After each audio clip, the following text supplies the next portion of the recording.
টানা বৃষ্টিতে সৃষ্ট জলাবদ্ধতা ও বন্যা পরিস্থিতির মধ্যেই এইচএসসি ও সমমানের পরীক্ষা স্থগিত সহ ৩ দফার দাবিতে আন্দোলনে শিক্ষার্থীরা।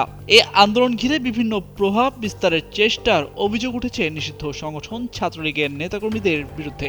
বিশেষ করে সামাজিক যোগাযোগ মাধ্যমে ছাত্রলীগের কয়েকজন বর্তমান ও সাবেক নেতাকর্মীরা বিভিন্ন পোস্ট ও ভিডিও শেয়ার করে আন্দোলনকে ভিন্ন খাতে প্রভাবিত করার চেষ্টা করে।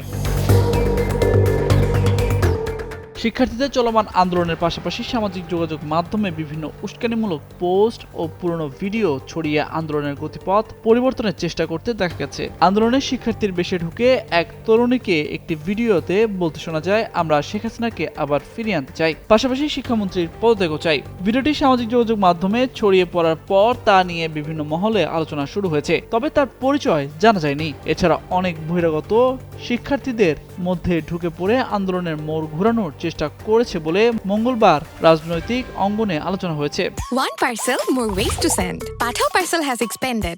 Explore the new parcel.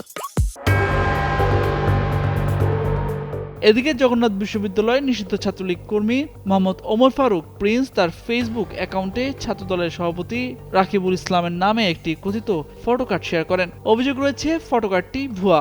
সংশ্লিষ্টদের দাবি, ওই পোস্টের মাধ্যমে শিক্ষার্থীদের আন্দোলনকে ঘিরে উস্কানিমূলক বার্তা ছড়ানোর চেষ্টা করা হয়েছে। এছাড়া আন্দোলনকারীদের দমন করতে ছাত্রদল মাঠে নেমেছে বলে ফেসবুকে ভুয়া ফটোকার্ড ছড়ানো হয়। যুগান্তরের হাতে এমন একাধিক ভুয়া ফটোকার্ড ও নানা বিভ্রান্তিকর তথ্যের প্রমাণ রয়েছে। ফরিদপুরের শিক্ষার্থীদের উপর পুলিশের গুলি চালানোর একটি ফটোকার্ড ভাইরাল করে নিষিদ্ধ সংগঠনের বিভিন্ন নেতাকর্মীরা। এছাড়া সায়েন্স ল্যাবে 2 জন নিহত বলে একটি ভুয়া ফটোকার্ড ছড়ানো হয়। একই সঙ্গে ফেক আইডি থেকে আন্দোলনে আহত ও বিভিন্ন সংঘর্ষের ঘটনা ছড়িয়ে উত্তেজনা সৃষ্টি করার অভিযোগ রয়েছে তাদের বিরুদ্ধে। সংশ্লিষ্টরা বলছেন, শিক্ষার্থীদের আন্দোলনকে কেন্দ্র করে সামাজিক যোগাযোগ মাধ্যমে ভুয়া তথ্য, বিভ্রান্তিকর পোস্ট ও পুরনো ছবি ভিডিও ছড়িয়ে বিভ্রান্তি তৈরির অপচেষ্টা হতে পারে।